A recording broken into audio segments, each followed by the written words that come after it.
Ok. Hoje nós estamos então entrando na sexta lição, né? Eu vou retomar rapidamente o que a gente falou. Nós falamos desde a primeira até agora que o ser humano foi criado à imagem e semelhança de Deus. Todo mundo lembra disso? Certo? Coroado de glória e de honra para representar o governo de Deus na terra, e que a terra fosse o quê? Cheia da glória de Deus através desse ser humano. O ser humano teve um pacto, uma palavra. A palavra de Deus é uma aliança, a palavra de Deus é um pacto que Deus fez com o ser humano no Éden, né? Vocês estão livres para comer de todas as árvores do jardim, mas não coma da árvore do conhecimento do bem e do mal, porque se você comer, certamente você vai morrer. Entrou a serpente na jogada, enganou Eva, fez Adão desacreditar da palavra de Deus, e eles pecaram. Como que eles pecaram? Não creram na palavra de Deus e desobedeceram. Não creram e desobedeceram. Esse é o pecado original que está na humanidade.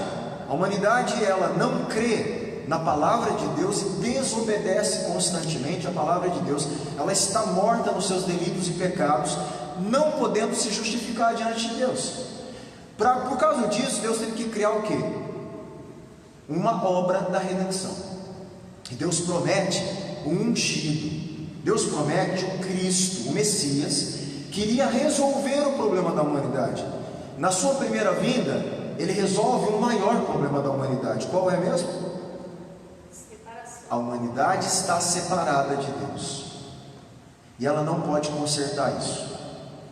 Ela está debaixo do engano da serpente, de Satanás, morta no pecado da incredulidade e do desconhecimento da verdade de Deus, e separada de Deus. Esse é o estado da humanidade, de todos os que nascem segundo a palavra de Deus. Romanos 3:23, né? Todos estão em pecados, destituídos da glória de Deus. Então Deus teve que prometer alguém, que é o seu Filho, o Cristo, que resolveria esse problema. Então, nós temos no Antigo Testamento muitas profecias que falam desse prometido que viria.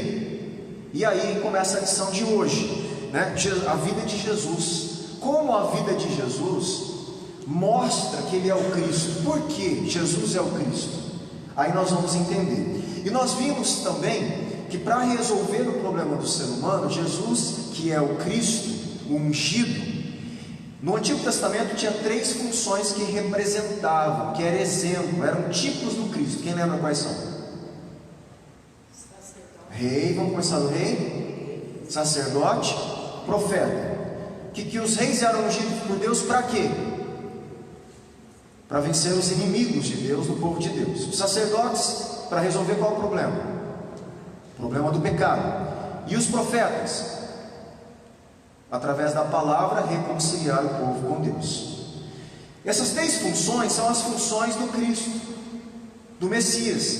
Jesus é o Cristo, o verdadeiro rei, que vence o verdadeiro inimigo da humanidade, que é quem? Satanás. Não é um rei humano, é ele que está enganando, e Jesus na cruz vence esse inimigo. Mas ele também é o verdadeiro sacerdote, que perdoa o pecado da humanidade. E ele é o verdadeiro profeta, porque ele não só traz a palavra de Deus, ele é a palavra de Deus que se fez carne, e ele reconciliou aquele que crê com Deus. Então Jesus é o que? Cristo. Ele é o verdadeiro rei, o verdadeiro sacerdote, o verdadeiro profeta, que resolve o problema do ser humano. De todo ser humano? Não, daquele que crê. Aí que está a questão. Daquele que crê que Jesus é o Cristo, o Filho de Deus, e crer na obra que Ele fez. Tudo bem por aí? Então agora nós vamos iniciar, mas antes eu vou orar. Feche os olhos. Pai, obrigado por mais um dia diante da Sua palavra. Que o Teu Espírito nos conduza nessa revelação de Jesus como Cristo, Filho de Deus, que veio nos salvar e nos reconciliar contigo. Dá-nos a clareza do Evangelho, a clareza dessa mensagem, para podermos pregar esse Evangelho, que é o poder de Deus para salvar a humanidade. A Ti a nossa gratidão, Pai, em nome de Jesus. Amém. Gente, então, como assim? Não poderia ter outro Cristo? A Bíblia diz que, mesmo na época de Jesus, tinham pessoas que se declaravam Messias. que queriam falar, eu sou o Messias, o outro, eu sou o Messias. Até hoje tem gente que fala que é o Cristo, o Messias. Mas peraí, quem é o Messias?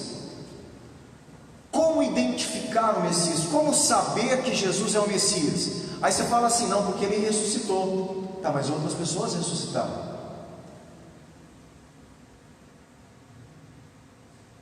Nós tivemos ressurreições no Antigo Testamento. Teve gente que foi arrebatada no Antigo Testamento em vida. Você percebe o que eu estou falando? Então tem vários fatores que teriam que estar sendo cumpridos conjuntamente para identificar o Cristo. E Jesus, ele é o Cristo porque ele satisfaz todos esses. E é óbvio que eu falei da ressurreição, eu já vou frisar, tem algumas coisas que nenhum mais pode reproduzir, ninguém mais. Por isso Jesus é o único Cristo. Ele não é um Cristo dentre outros. Não, ele é o único. Não vai existir outro e não existiu outro antes dele. Certo? Então olha só. Vida de Jesus é o nome da lição 6. Se cumprem verdadeiramente. Gente, os teólogos dizem que existem mais de 300 profecias messiânicas no Antigo Testamento.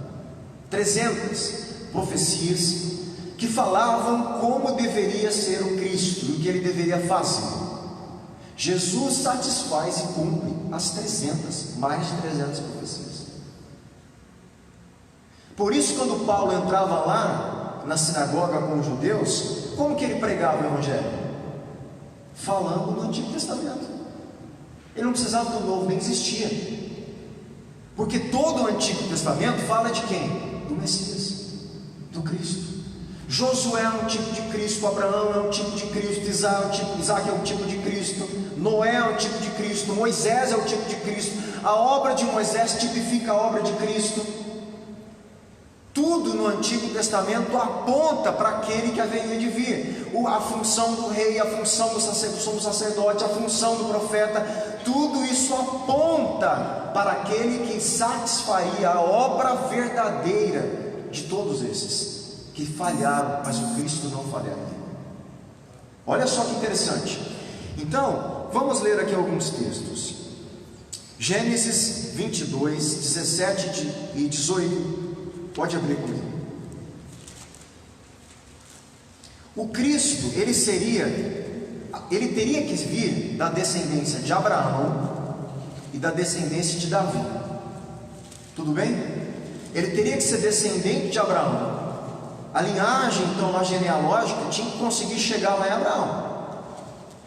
E tinha que chegar em Davi. Então, esse é um dos critérios que o Cristo cumpriria. Ele seria descendente de Abraão e descendente de Davi, que era da tribo de Judá, porque Deus disse que o ungido de Deus sairia da tribo de Judá. E Jesus era descendente de Abraão, descendente de Davi, da tribo de Judá. Então a gente vai ver que em Jesus começa a se cumprir todas as profecias a respeito do Cristo. Em Gênesis 22, 17 e 18 diz assim: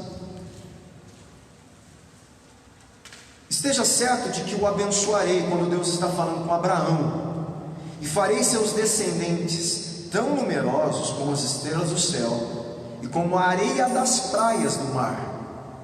Olha aqui agora, sua descendência, fala comigo, sua descendência. Aqui não está falando os seus descendentes. Ele não está falando dos descendentes mais de Abraão, ele está falando da descendência. A sua descendência, depois a gente vai ver Paulo explicar isso melhor. A sua descendência conquistará as cidades dos que lhe forem inimigos. E por meio dela, da descendência, todos os povos da terra serão o quê? Abençoados, porque você me obedeceu. Deus faz uma promessa, que através da descendência de Abraão, todos os povos da terra seriam abençoados. Quem é essa descendência? Abra comigo em Gálatas 3,14.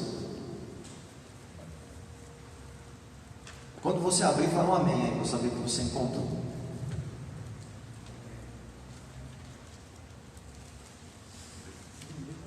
Olha o Robson me assistindo aqui. Deus abençoe o Robson. Gálatas 3,14. Quem achou? Posso ler? 14 a 16. Diz assim: olha aqui, Paulo está dizendo à igreja aos Gálatas: isso para que em Cristo Jesus a bênção de Abraão chegasse também aos... Opa, peraí, mas lá em Gênesis nós vimos que a bênção de Abraão chegaria a todos os povos através da sua descendência. E aqui está falando que chega através de quem? De Cristo Jesus. Peraí, como é isso? Porque o povo lê e fala: peraí, Deus abençoou a terra através de Isaac. Não, descendente de Abraão não é Isaac. Isaac só tipifica. Ele é um símbolo, um sinal do descendente que abençoaria todas as famílias da terra. Não sou eu que estou dizendo, vamos ler a Bíblia para ver? Irmãos, gentios, para que recebêssemos a promessa do Espírito mediante a fé. Irmãos, humanamente falando, ninguém pode anular um testamento depois de ratificado, nem lhe acrescentar-lhe algo. Assim também as promessas foram feitas a Abraão e ao seu descendente. A Escritura não diz e aos seus descendentes, como se falando de muitos, mas ao seu descendente, dando a entender que se trata de um só, isso é Cristo. Então, quando Deus promete abençoar toda a terra, todos os povos da terra, através do descendente de Abraão, quem é esse descendente? Cristo. Então, o descendente de Abraão seria, uma das coisas, seria o Cristo, ou o Cristo deveria ser o descendente de Abraão. Então Isaac só é um tipo, ele só foi o filho da promessa para construir um povo, para vir o verdadeiro descendente de Abraão, que iria abençoar as famílias da terra. Vamos lá mais um pouquinho. Não precisa abrir, gente, por causa do tempo, mas anota. 2 Samuel 7:12 diz assim: Deus faz uma promessa agora a Davi: quando a sua vida chegar ao fim, Davi, e você descansar com seus antepassados, escolherei um de seus filhos para sucedê-lo. Preste atenção. Um fruto do seu próprio corpo, e eu estabelecerei o reino dele. Aí ele fala: será ele quem construirá o templo, eu serei seu pai, será meu filho. Mas lá no versículo 16 diz assim: quanto a você, sua dinastia e seu reino permanecerão para sempre diante de mim. O seu trono será estabelecido para sempre. Ele promete um rei cujo trono, o reinado, teria um reinado para sempre. Então o Messias, que é o descendente de Davi, teria que ter o reino que reinaria para sempre. E esse que cumpriria a profecia teria que ser descendente então de Abraão, teria que ser descendente de quem também? De Davi. Em Mateus 1, registro da genealogia de Jesus Cristo, filho de Davi, filho de Abraão. Pronto. Jesus começa cumprindo e satisfazendo as mensagens e as profecias antigas. Jesus é o filho de Abraão e ele também é o filho de Davi. Aí você fala assim: mas outros poderiam ser filho de Abraão e outros poderiam ser filho de Davi. Tanto é, óbvio que se poderia. Mas agora tem outras promessas que tem que cumprir junto, e todas elas têm que ser cumpridas para que aquele que viesse a nascer fosse considerado Cristo. Então o Cristo deveria ser filho de Abraão, filho de Davi. Agora tem outra coisa mais importante aí, a gente poderia destacar, porque isso aqui não tem como repetir mais na história. Em Isaías 7,14 diz assim: por isso o Senhor mesmo lhe dará um sinal: a virgem ficará grávida e dará à luz um filho, e o chamará Emanuel. Então Deus está prometendo que esse prometido nasceria de uma virgem. E ao nascer de uma virgem, ele se torna filho do próprio Deus. Ele encarna como filho de Deus. Ele já é filho na eternidade, mas ele se encarna como filho de Deus. E o que mais? Ele é considerado agora Emanuel. O que significa Emanuel? Deus conosco. O Deus que se fez carne. Essa é uma profecia que só Cristo, o verdadeiro Cristo, poderia cumprir. Por quê? Você não vai ter ninguém mais nascendo de virgem, nem antes, nem depois. Isso não existe. Isso é uma ação sobrenatural do próprio Deus para cumprir a profecia que Ele prometeu. E quem na história nasceu de uma virgem? Jesus. Então Jesus é o filho de Abraão, o filho de Davi, o que nasceu de uma virgem. Opa, ele começa a ser o que? Considerado então o Messias. Começa a configurar quem ele é. Aí, meu irmão, não vai ter outro. Pode for quem for falar, eu sou o Cristo. O outro que levanta quer ser o Cristo. O outro é Cristo não sei aonde. Por quê? Porque ninguém vai começar a cumprir todas as profecias do Cristo. Então Jesus é o Cristo. Ele é aquele que cumpriu toda a profecia, que fez toda a obra do Cristo e que pode resolver o problema do ser humano. Só Ele.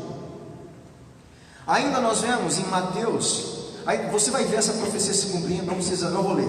Mateus 1, 18 a 23. Se você quiser ver em casa, diz o que? A virgem, no 23, a virgem ficará grávida e dará à luz um filho, e lhe chamarão Emanuel, que significa Deus conosco, falando do que?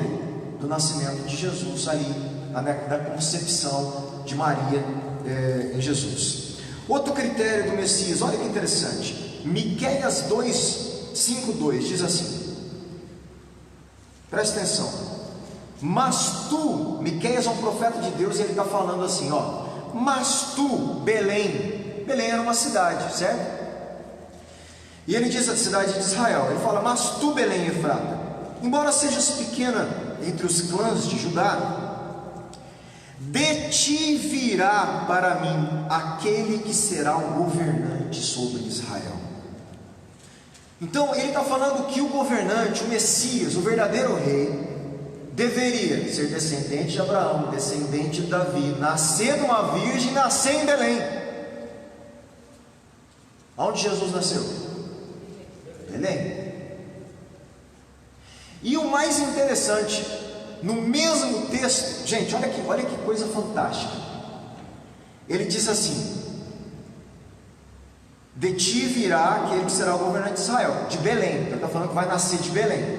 No mesmo texto ele fala assim, suas origens, origem de quem?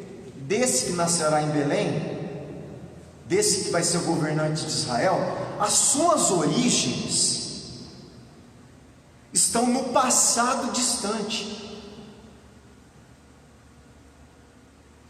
em tempos antigos. Mas peraí, não estou entendendo.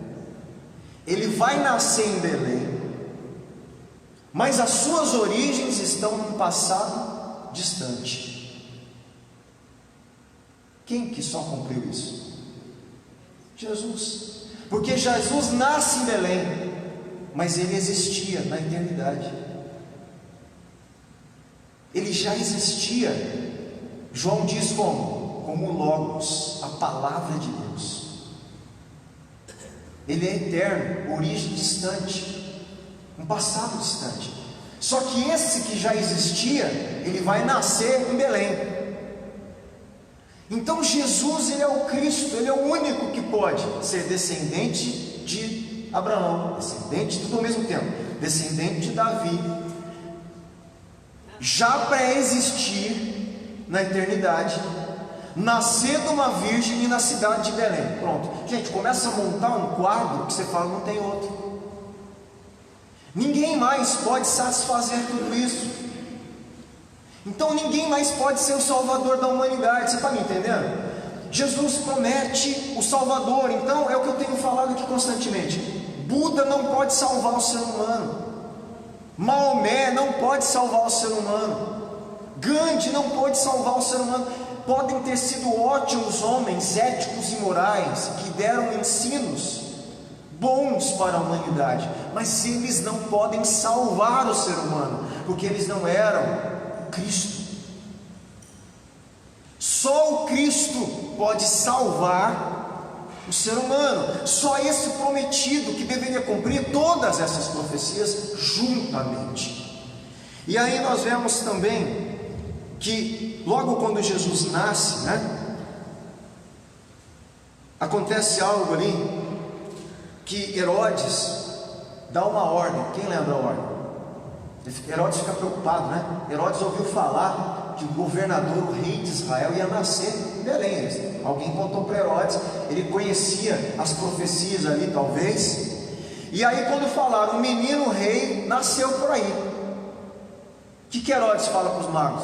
Acha esse menino aí, depois me conta onde ele está. O que Herodes queria fazer? Matar. Por quê? Porque se ele é um rei, ele vai mexer com o meu governo, e ele não consegue, ele dá uma ordem de matar todas as criancinhas, gente. Quem fez isso no Antigo Testamento? Faraó. Quem que é o tipo de Cristo que Faraó estava tentando matar? Moisés. Do mesmo jeito que Deus livra Moisés para ser o resgatador do povo, Deus livra o Cristo Jesus para ser o resgatador da humanidade. Então nós temos que entender que Faraó é um tipo de Herodes e Moisés é o tipo do Cristo. Vocês estão me entendendo? Quanta coisa, não é coincidência, gente. Não tem como ser coincidência. Dá para você entender que nós estamos falando de profecias que acontecem lá, se a gente for contar lá no Gênesis, que é a primeira profecia, o proto-evangelho, o descendente da mulher, não é isso? Quase 2000 anos antes 2000 anos antes de Cristo. Depois profecias de 1000 anos, 700, 600 anos antes de Cristo, 500 anos antes de Cristo. E essas profecias começam a ser cumpridas. Gente, não tem como fazer isso humanamente, nem que você queira montar um quadro desse. Só Deus pôde controlar a história para fazer com que Jesus nascesse exatamente no lugar, na hora, do jeito que o Cristo foi prometido. Por isso Jesus, ele é o Cristo. Só ele é. Zacarias, olha até isso, tá? Anota aí, por causa do tempo eu não vou abrir todos os textos, tudo bem? Gostaria que vocês compreendessem. Em Zacarias faz uma profecia e diz assim, Zacarias 11, 12 e 13: eu lhes disse, se acharem melhor assim, peguem-me, senão não me paguem, paguem-me, senão não me paguem. Então eles me pagaram, diga comigo, 30 moedas de prata. 30 moedas de prata. E o Senhor me disse, lance isto ao oleiro, o ótimo preço pelo qual me avaliaram. Por isso tomei as 30 moedas de prata e as atirei no templo do Senhor para o oleiro. Por quanto Judas traiu Jesus? 30 moedas de prata. Então, o Messias teria que ser descendente de Abraão, descendente de Davi, existir em tempos antigos, nascer de uma virgem, na cidade de Belém, cumprir a profecia de Herodes tentando matar o menino. Você está me entendendo? Ser vendido por 30 moedas de prata, traído assim, o preço que é avaliado, esse era o valor que se pagava por um escravo, um sofredor, injustiçado na cultura, porque Jesus era o servo sofredor de Isaías 53. Gente, não tem como manipular esses dados, não tem como manipular todas essas profecias. É isso que nós temos que entender. Isso é humanamente impossível. Isso é ganhar na loteria, Podem falar aí, sei lá, 10.000 vezes, uma vez atrás de outra. É impossível, não tem como. E eu vou continuar mais um pouquinho aí. Deuteronômio 21, 22 e 23 diz assim. Não, mano, não é para mim. Não, por causa do tempo. Algumas aqui eu vou abrir. Deuteronômio 21, 22 e 23. Se um homem culpado de um crime que mereça a morte for morto e pendurado no madeiro, não deixe o corpo no madeiro durante a noite.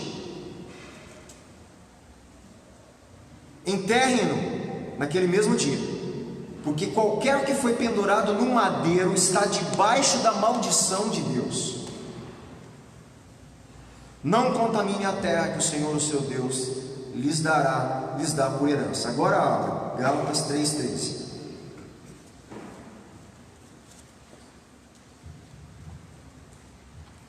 Você achou? Diga amém.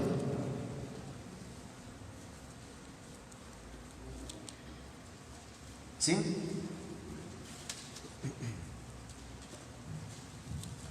Gálatas 3:13. Lembrando o Deuteronômio, porque qualquer que foi pendurado no madeiro está debaixo da maldição de Deus. Paulo escreve aos Gálatas, o que ele diz?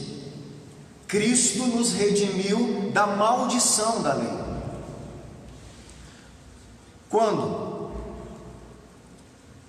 Acharam, hein? Quando que ele fez isso? Quando se tornou maldição em nosso lugar. Pois está escrito: maldito todo aquele que for pendurado no madeiro. Então, o Cristo deveria sofrer, deveria se tornar maldito no nosso lugar, porque toda a maldição da lei que deveria vir sobre a humanidade, todo o castigo de Deus sobre a humanidade, você sabe aonde foi? Em Jesus, na cruz.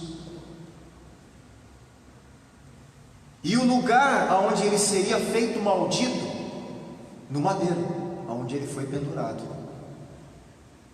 Além de pagar a nossa maldição, ele foi feito maldito no nosso lugar. O Cristo deveria sofrer a maldição no nosso lugar, carregar os nossos pecados, carregar a nossa iniquidade, sofrer no nosso lugar. Isaías 53 diz o que? Agradou Deus o que? Moê-lo. Eu tenho falado isso, né? Como é chocante. O pai olha para o filho que ele ofertou para pagar o pecado do ser humano, e Deus diz que agradou Deus moer o seu filho na cruz. Por quê? Porque Deus ficou feliz de fazer Jesus sofrer? Não, gente, óbvio que não. Era o filho de Deus. O que está dizendo ali é que Deus se agradou na obediência do filho, porque Deus estava satisfazendo a sua justiça. A ira justa de Deus demandava alguém pagar o pecado do ser humano, e Deus precisava despejar a sua justiça sobre a humanidade. E Jesus toma o nosso lugar no madeiro, e ele moe Jesus na cruz, no nosso lugar, satisfazendo a justa ira de Deus, pegando toda a maldição que ele lançaria pelo ser humano e lançando sobre quem? Sobre o seu filho. Por isso aquele que crê em Cristo já não está mais debaixo da maldição da lei. Não há mais condenação para aqueles que estão em Cristo. Nós não estamos mais, quem crê em Cristo Jesus, condenados pela ira de Deus. Nos tornamos filhos. Gente, você está entendendo a graça de Deus e o favor de Deus em nos salvar? Ele não precisava fazer nada disso. Ele não devia nada para a gente. Isso é graça, isso é favor que o ser humano não merece. E a gente tem que fazer uma coisa só: crer. Só isso. E levar essa mensagem para as pessoas crerem. Só isso. É o que a gente tem que fazer como igreja.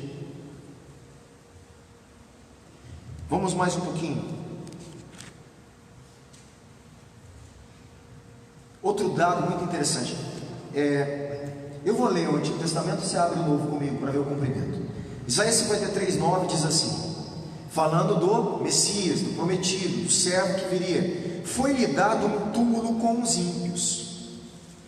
Olha que interessante, gente. E com os ricos em sua morte, embora não tivesse cometido qualquer violência, nem qualquer mentira em sua boca.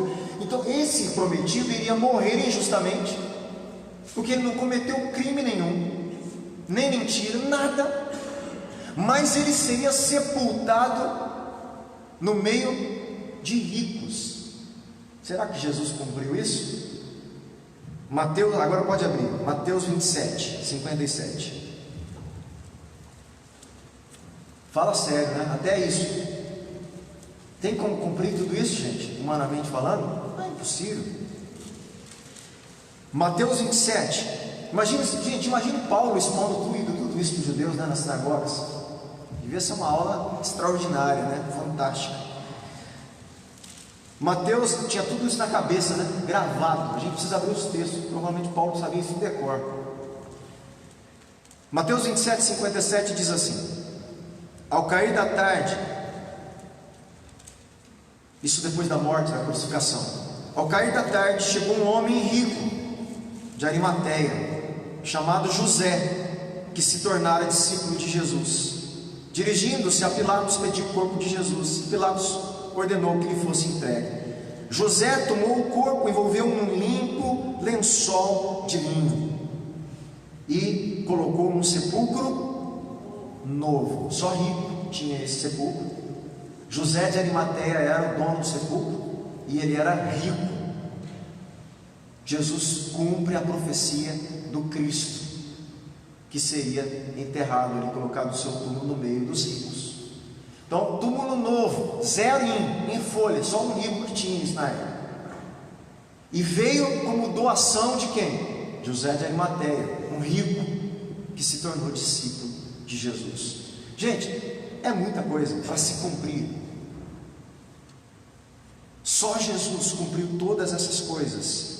Por isso ele é o Cristo. Não vai ter outro, não teve outro antes dele.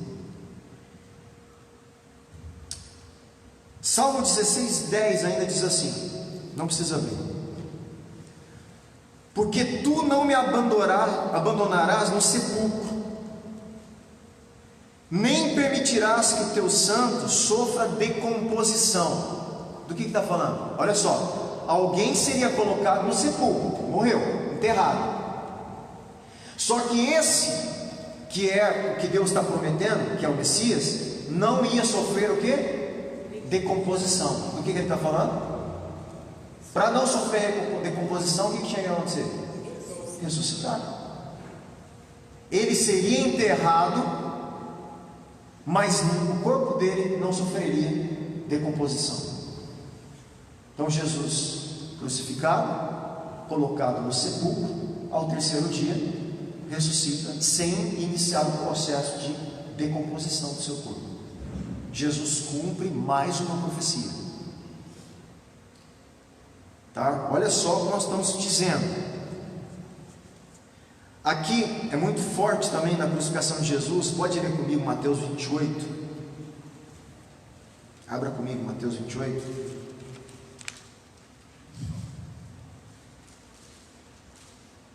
Qual o propósito da nossa missão hoje? Mostrar que não pode existir outro Cristo. Por que eu estou falando? Porque tem religiões que falam que existe outros Messias. Tem religiões que falam que Jesus foi um dos Cristos, que Buda também foi um tipo de Cristo, que não sei quem. Para ser Cristo tem que cumprir todas essas profecias. Só um cumpriu, nenhum mais vai cumprir. Jesus é o único. Quando a gente fala isso, o povo olha para a gente: então só a sua religião, não é assim que as pessoas falam? Então só a sua religião salva? Responde para ela: nenhuma, nem a minha. A nossa religião não salva ninguém. Quem salva é Cristo e a obra que Ele fez. Essa é a mensagem. Deus prometeu alguém que salvaria, e é óbvio que Deus escolheu um povo para desenvolver essa história. Foi o povo judeu. Mas esse que nasceu do povo judeu seria luz para todos os povos. Então, para os povos de diversas culturas ser salvo por Deus, elas precisam do quê? Do Evangelho de Cristo. E a missão da igreja é pregar esse Evangelho.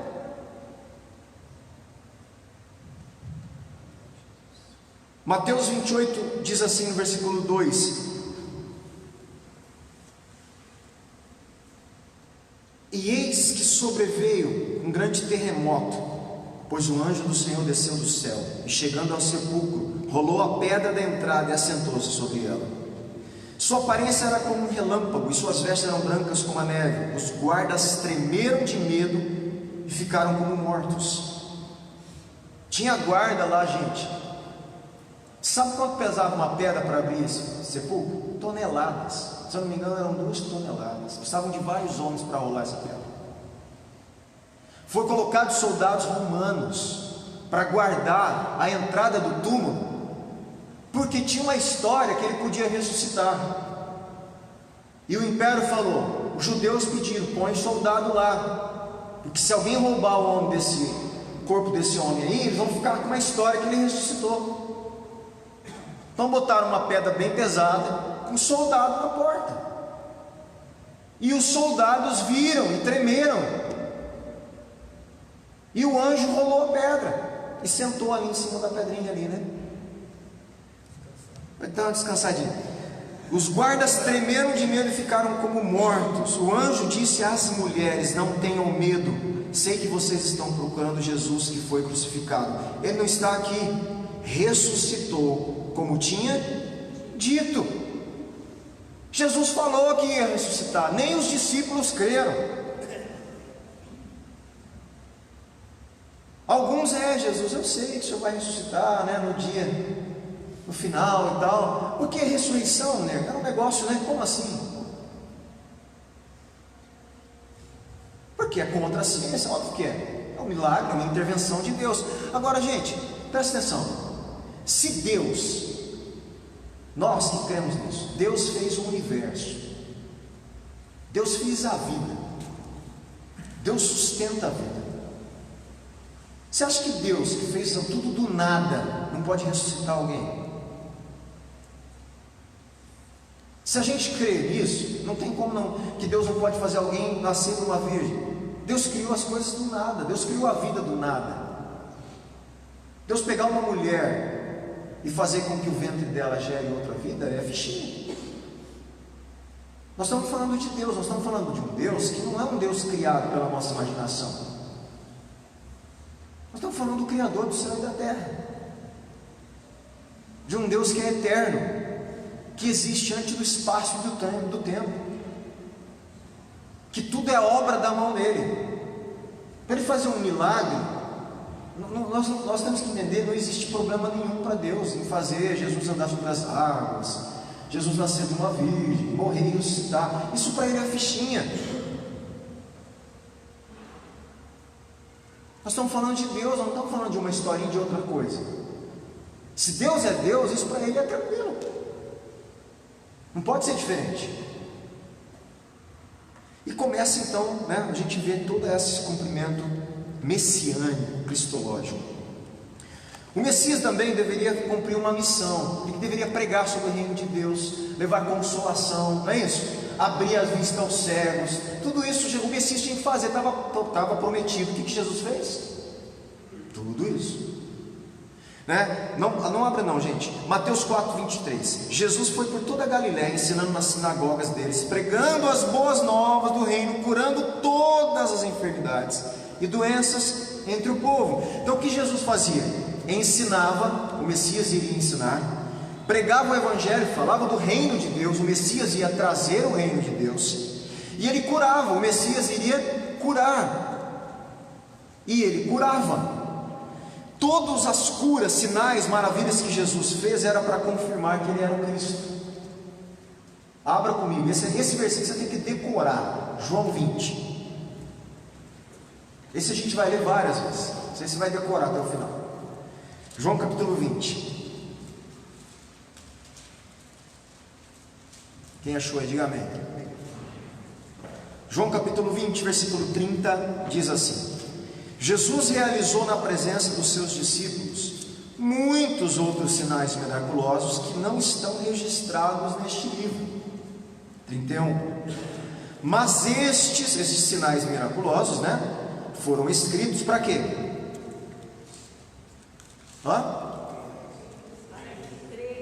Para que creiam no quê? Que Jesus é o Cristo, Filho de Deus, e crendo, tenham vida em seu nome. O que João está falando? Que todos os sinais que ele escreveu têm um objetivo: levar aquele que está lendo o evangelho dele à fé que Jesus é o Cristo. Todos os sinais que Jesus faz eram os sinais que o Messias tinha que fazer. Só que não pode ser só os sinais, tinha que ser tudo isso que a gente falou até agora: descendente de Abraão, descendente de Davi, origem na eternidade, na antiguidade, nascer em Belém, nascer de uma virgem, morrer, sofrer, não sofrer decomposição, ressuscitar, ser vendido pelas 30 moedas de prata, tudo isso, perseguição de Herodes, no tipo de Faraó, gente, tudo isso ao mesmo tempo, e fazer os sinais que o Cristo deveria fazer. Agora, olha que interessante, aqui eu quero dar um brequezinho. Agora abra em Mateus 24. Eu vou incentivar você a uma coisa: não vá atrás de Deus só por causa de sinais, maravilhas e milagres. Você já ouviu?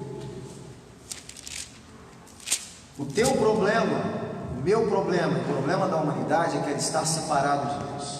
O Evangelho é para nos fazer o quê? Filhos de Deus, nos reconciliar com Deus. Se a tua motivação em procurar Deus é resolver seus problemas pessoais só, e atrás de sinais de milagres, nós estamos muito tendenciosos, muito abertos ao engano. E eu vou mostrar isso para você em Mateus 24. 24, 23 diz assim: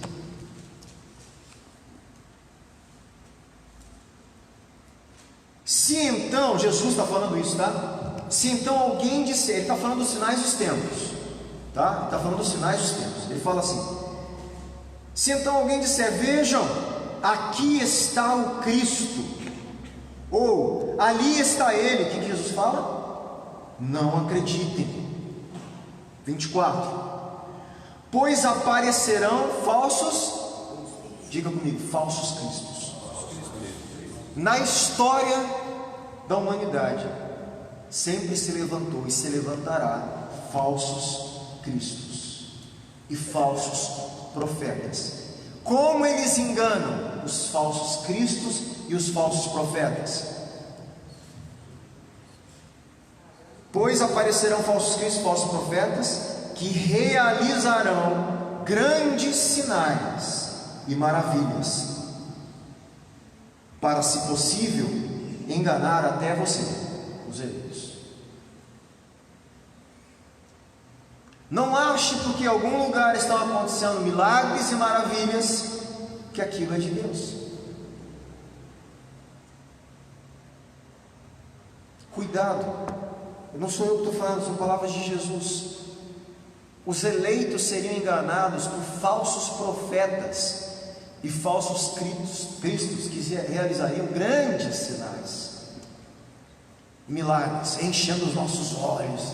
Nossa, homem de Deus! E o cara está pregando um falso evangelho. Ele é um anticristo, um falso Cristo, usando o nome de Deus, usando o nome de Jesus, usando a Bíblia, gente. É sério que eu estou falando.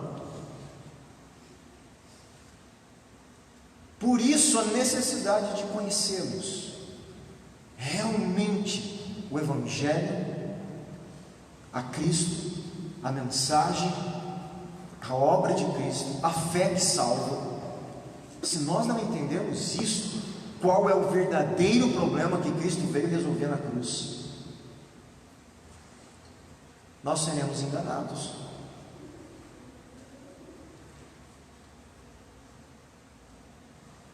Repito o que eu já disse aqui para quem não veio nas outras lições. Como Satanás quis enganar Jesus? Obviamente, uma das tentações, ele usou o quê? A Bíblia, gente. Você sabia que Satanás citou o Salmo 91 para Jesus na tentação? Vocês sabiam disso? Ele citou o versículo da Bíblia para enganar Jesus, tentar. Ele diz assim: está escrito. Não acho que você conhece a Bíblia, você está salvo. Satanás conhece de cor todos os versículos. Ele citou a Bíblia para Jesus. Está escrito. Aos seus anjos dará ordem a seu respeito. Pula, né? Se tropeçar, pula que o teu pai vai salvar você. Aí Jesus responde: também está escrito. Porque ele estava distorcendo a palavra. Ele citou exatamente a Bíblia, mas ele estava distorcendo. Quantas pessoas usam a Bíblia e distorcem para o seu bel prazer? Muitas pessoas, gente. Você sabia que as seitas nasceram, muitas delas, a maioria delas nasceram de pessoas que conheciam a Bíblia? Muitos que tiveram experiência, disseram que tiveram experiência com anjos de Deus e foram enganados. Precisamos conhecer para não cair nesse tipo de engano. Para que servem os sinais? Eu estou negando que Deus faz milagre? Não. Nós podemos orar pelos enfermos? Devemos. Não só podemos, como devemos. Posso orar para Deus ajudar alguém numa dificuldade no dia a dia? Sim. Mas quando as pessoas vão à igreja ou vão a Deus somente para resolver esses problemas, elas já estão enganadas. Porque isso é só fruto do Evangelho. São só graças de Deus para a gente continuar vivendo a vida nessa terra até a redenção final, até a ressurreição dos nossos corpos. Então, quando uma pessoa busca Deus só por isso, gente, ela já está enganada.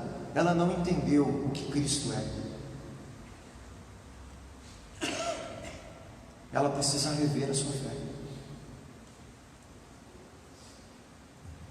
Mas os sinais que acontecem, Deus faz milagre. Só que os milagres que Deus faz hoje aqui, para que servem? Para que as pessoas creiam que Jesus é o Cristo, o Filho de Deus. Serve para a mesma coisa. Então esse monte de gente falando está fazendo milagre em nome de Deus. E se achando e recebendo a glória, e se achando melhor que os outros, tem alguma coisa está errada. Porque os verdadeiros sinais conduzem as pessoas, não é para mim, para Cristo, para elas terem um encontro com a salvação, com o Evangelho. Está dando para entender o que eu estou falando? Ótimo. Mais um pouquinho para a gente ir encerrando. A cruz e a ressurreição. O que aconteceu ali na cruz? Na cruz Jesus abre o caminho para nos encontrarmos com Deus. A Bíblia diz em Lucas 23, 45, quando Jesus morre na cruz, o véu, quem sabe que no templo tinha um véu? Não sei quantos sabem disso. O templo de Salomão, desde a época do tabernáculo, era dividido em três lugares maiores, chamado átrio, lugar santo e o santo dos santos. No templo de Salomão isso era maior, os átrios tinham vários pátios, um monte de coisa, mas tinha um santo dos santos, que era o que? Dividido com um véu, ninguém podia entrar lá dentro, só o sumo sacerdote uma vez por ano, para levar o que? O sacrifício, para solicitar que Deus fosse propício e perdoasse mais um ano, para eles continuarem vivendo ali, né, livres da ira de Deus, e perdoados, sendo coberto do pecado dele provisoriamente, até a obra do Cristo. Esse véu é o símbolo do que? Da separação. Ninguém pode ir acessar a presença de Deus. Quando Jesus morre, o véu se rasga A Bíblia diz que o véu se rasgou de cima para baixo. Foi uma ação de Deus rasgando o véu e falando: agora em Cristo a separação do homem e Deus findou. Todos que estão em Cristo podem agora acessar a presença de Deus. Todos, lá no seu quarto, lá no seu trabalho, aqui na igreja, andando na rua, andando de bicicleta, em qualquer lugar, você tem acesso à presença de Deus em Cristo. O véu se rasgou. Para aqueles que estão em Cristo, não há mais separação. Ele resolveu o nosso problema. Ele nos faz filhos de Deus. Em Hebreus 10, 19 diz assim, e 20: portanto, irmãos, temos plena confiança agora. Por que confiança? Porque ia entrar no Antigo Testamento, lá no santo lugar. Sabe o que acontecia se você tentasse entrar? Quem sabe? Morria, era fulminado. Ninguém ousava entrar. Até o sumo sacerdote, que era o único autorizado e ungido para entrar, já entrava meio com friozinho na barriga. Entrava, e agora, hein? Será que eu saio de lá vivo ou não, né? Imagina. Tinha que cumprir o ritual certinho, pedir perdão pelos seus pecados lá, Deus perdoar para entrar lá dentro, uma vez por ano, no dia do Yom Kippur, o arrependimento nacional. E olha o que Hebreus fala: portanto, irmãos, temos plena confiança para entrar no Santo dos Santos, quer dizer, nós não vamos morrer, pelo sangue de Jesus, por um novo e vivo caminho que Ele nos abriu, por meio do véu, isso é, do seu corpo. Quando o véu foi rasgado, é o corpo de Cristo sendo rasgado na cruz. No seu corpo Ele abre o caminho para o Pai. Por isso Ele diz o que? Eu sou o caminho, a verdade e a vida. Ninguém vem ao Pai a não ser por mim. Só através do Cristo, do seu sangue, da sua carne rasgada na cruz, da sua ressurreição, podemos ter acesso a Deus. Só, gente, não é porque você é bonzinho, não é porque você ajuda todo mundo, não é porque você dá esmola, não é porque você é uma pessoa boa, não é por isso que nós acessamos a presença de Deus. Isso não pode nos fazer filhos de Deus. Por mais que isso seja politicamente incorreto hoje dizer na nossa sociedade, mas esse é o Evangelho. E se nós não falarmos a verdade para as pessoas, elas vão continuar mortas, achando que estão salvas, achando que estão bem na vida com Deus, e não estão. Lembre sempre do que eu estou te falando. Se o homem pudesse se reconciliar com Deus sem Cristo, para que Deus precisava matar o filho dele na cruz? Se tivesse outro jeito, ninguém, nem os judeus bonzinhos que se achavam, ninguém, nem o povo chamado povo de Deus, pôde entrar sem Cristo. Ninguém pode. Isso é complicado na nossa sociedade hoje, mas essa é a verdade do Evangelho, essa é a verdade da palavra de Deus. Por mais que na sociedade nós temos pessoas melhores do que outras, isso é verdade, certo? Socialmente nós temos pessoas mais morais, melhores do que outras, isso é verdade. Socialmente nós temos distinção de pessoas. Nós temos pessoas que colaboram mais para a sociedade do que outras. Nós temos pessoas que fazem a vida social ser melhor do que outras. Isso é um fato, é verdadeiro. Mas essa pessoa, para ser salva, precisa de Cristo. Assim como aquele que é pervertido, tanto bom como ruim na sociedade, precisa de Cristo. E é isso que Jesus mostrou para os fariseus o tempo inteiro. Por quê? O fariseu estava na frente de Cristo, do Messias, incrédulo, sendo perdido. E a prostituta na mesa do fariseu, chorando aos pés de Jesus, sendo salva. Por quê? Porque o fariseu se achava justo, e a pecadora estava confessando seu pecado. Quem recebe a salvação? Quem entende que precisa da salvação de Cristo. Se eu acho que posso ser salvo sozinho, não há perdão para mim. Enquanto não entendemos o nosso estado de afastamento de Deus e a necessidade de Cristo Jesus para nos salvar, nós estamos perdidos. Por isso que a boa notícia não vem sem a ruim. A boa notícia do Evangelho é: Jesus Cristo te salva. Ah, me salva do quê? Aí você tem que contar ruim primeiro. Meu irmão, você está morto no seu delito e pecado, afastado de Deus, você não é filho de Deus, você está filho da desobediência, do império das trevas. Mas eu sou uma pessoa boa, mas você está também e precisa de Cristo. Você precisa crer no que Cristo fez por você, para Ele reconciliar você com Deus. Esse é o Evangelho. A cruz, essa é a obra que Jesus fez na cruz. Ele solucionou ali na cruz, então, o nosso problema. Ele nos conduz ao Pai novamente. Ele soluciona o problema do pecado. Ele faz a propiciação pela nossa vida. Ele oferece o sangue para perdoar a nossa vida. Por meio do seu sangue, Ele dá o que? A redenção, o perdão dos nossos pecados. Tudo isso se cumpre na pessoa de Jesus, que é o Cristo. E Ele soluciona também o problema. Olha que interessante, nós estamos falando dos 3 problemas e eu vou terminar enfatizando. Na ressurreição, Jesus vence o que? A morte, e vence Satanás. Lembra quais são os 3 problemas? Satanás, poder do engano. Alguém teria que vencer a serpente que enganou a humanidade. O pecado, alguém teria que perdoar o pecado do ser humano, e alguém teria que reconciliar o ser humano com Deus.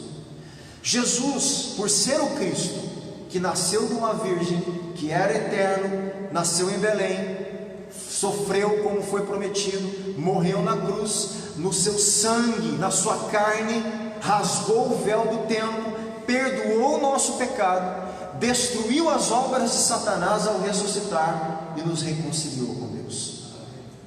Essa é a obra do Cristo, não vai existir outra. Jesus então soluciona o problema de Satanás, como diz em 1 João 3,8: por isso o Filho de Deus se manifestou, para destruir as obras do diabo. Para que Jesus veio? Destruir o engano da serpente, que é a obra de Satanás, enganar o ser humano, perdoar o nosso pecado e nos reconciliar com Deus. Por isso Jesus, lá em João 19:30, pôde gritar. Quem lembra? Fala bem alto, Marquinhos. Está consumado. Na cruz Jesus deu o último grito.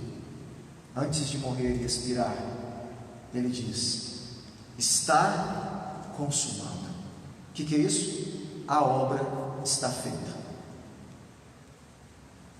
Meu irmão, diante disso, você que é cristão, você tem que entender, você não tem mais o problema. Essa é a nossa, por isso Paulo entendeu. Quando Paulo entendeu isso, nós vamos ver isso nas próximas lições, por isso algumas coisas nós vamos repetir. Paulo entendeu isso tão profundamente, que quando ele passava fome, ele entendia: esse não é meu problema foi resolvido, eu estou em Cristo. Quando Paulo tinha fartura, porque ele teve momentos de fartura, ele falou: não, eu não vou me alegrar porque eu tenho fartura, eu vou me alegrar porque eu estou em Cristo. Quando Paulo foi prisioneiro, naufrágio, chicoteado e passou necessidade, isso não era problema para Paulo, porque Paulo estava em Cristo. Nada era o problema para Paulo, porque o problema de Paulo foi resolvido. Qual foi o problema de Paulo? Ele foi salvo. Ele era filho de Deus, ele foi reconciliado com Deus. O resto são coisas passageiras, são sofrimentos dessa terra, temporais, que não teremos na eternidade. Essa mensagem tem que ser restaurada. Os nossos olhos têm que se voltar para o que é eterno e pararmos de ver só as coisas temporais. As coisas temporais, ela tem o seu valor, mas ela não pode ocupar o primeiro lugar no nosso coração. A obra de Cristo aconteceu, e se nós cremos, nós fomos salvos. Você tem que ficar feliz, porque você foi reconciliado com Deus. Aí está a nossa alegria. E que Deus nos dê condições para pregar essa mensagem. Que Deus desperte o seu coração para pregar e ser testemunha de Cristo. Em nome de Jesus. Jesus testemunhou com sua vida que Ele é o Cristo. Esta é a boa notícia. Anunciar que Jesus é o Cristo, o Filho de Deus. O Cristo que na sua morte e ressurreição resolveu o problema do homem, e o Cristo que voltará. Sabe esses problemas terrenos que a gente fica procurando Deus? Nós ficamos procurando Deus por causa do quê? Problema financeiro, problemas familiares, problema de saúde. Mais alguma coisa? Acho que isso aí, mais ou menos isso. Todos esses problemas serão resolvidos na segunda vinda. Essas são coisas supérfluas, que quando Cristo voltar, ninguém mais vai ter problema psicológico, não vai ter doença, tristeza, não vai ter problema financeiro, nem problema de saúde, e nem morte. Ninguém vai morrer mais se ele está em Cristo. Esses problemas serão resolvidos na segunda vinda. Na primeira vinda ele disse: está consumado. Por quê? Porque o problema do homem já foi resolvido para aquele que crê. Essas são coisas que ele vai acrescentar na segunda vinda. O problema maior, que era a separação, ele resolveu na cruz. E é isso que deve nos alegrar na nossa vida de fé e nos fazer caminhar com Deus e obedecer a Cristo, pregando o Evangelho, fazendo discípulos de Cristo. Eu tenho orado profundamente que Deus me conduza, meu irmão, e a mim mesmo, estou falando de coração, a essa vida de obediência, e que Deus nos dê a graça de, como ministério fonte de vida, vermos essa igreja pregando o Evangelho, todo mundo, no dia a dia, no trabalho, no meio familiar. Deus vai dar estratégia, vai trazer gente para a gente falar de Cristo. Você sair, a gente pegar uma moçada, ir para as ruas, nós vamos chegar lá. Nós vamos chegar lá. Nós estamos estudando porque nós precisamos ficar muito claro o que é o Evangelho. E depois, ela que está dentro do seu coração, isso vai sair muito fácil. Eu vou propor algo aqui que eu já falei, né, com o pastor Jorge, falei com a minha mãe também, com a pastora Cristina. Quem aqui no final das 2 lições quiser ensinar as lições, você fala: eu quero, além de pregar o Evangelho, depois eu quero ensinar as pessoas que eu ganhar para Jesus. Eu vou montar um outro grupo, e aí eu vou te dar o material que eu tenho, com anotações e tudo, e eu vou treinar você para dar as lições. Não sou eu que vou te dar as lições, você vai dar as lições. Eu vou ensinar você a dar a lição mais rapidinho, mais objetivo. Eu vou falar qual é o objetivo de cada lição. Eu vou te ensinar e você vai contar para mim a lição, você vai explicar para mim. E nós vamos fazer isso junto, crescer junto. Vai chegar uma hora que você vai fazer: poxa, está na ponta da língua, agora com quem encontrar eu já sei pregar o Evangelho. E aí sim, agora nós vamos estar cumprindo o mandamento de Cristo. Amém? É o que nós queremos. Ore por isso. Coloque a sua vida à disposição para isso, meu irmão. Todos nós que temos a fé que Jesus nos salvou, temos que obedecer esse mandamento de pregar o Evangelho e fazer discípulos. Tá bom? Deus abençoe vocês. Vamos orar? Vamos colocar em pé.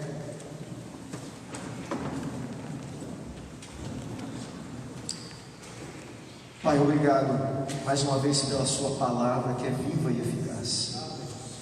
Eu te agradeço por cada pessoa que está aqui, Senhor, vindo todas essas quintas-feiras, se esforçando em deixando a sua casa, por mais que o dia a dia sobrecarregue alguns, e essas pessoas mesmo cansadas nas suas tarefas diárias, que poderiam estar descansando, estão vindo aqui estudar a sua palavra, Pai.